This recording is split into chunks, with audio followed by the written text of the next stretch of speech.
estava para entregar o Espírito, não. De repente o diabo, porque o diabo ele é assim, ele é tão intruso que ele entra na tua casa, você não percebe. De repente ele entra lá e ele começa a querer fazer uma roça no teu casamento. Ele tenta colocar discórdia, dissensão para separar o casamento.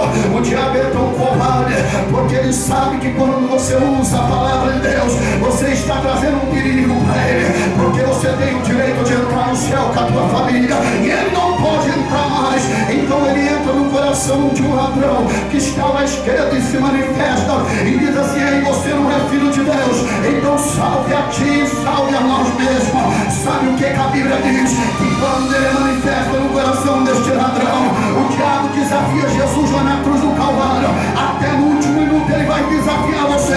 Você tem que ser valente, você tem que vencer com o sangue do Cordeiro, você tem que vencer com a mensagem da cruz. Olha para o teu irmão e diga assim: você tem que vencer com a mensagem da cruz.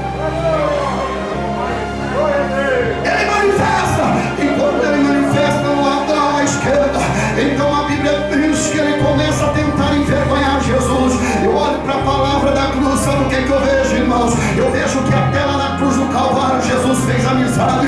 Tem crente que não tem amizade na rua da casa dele, tem crente que não tem amizade na família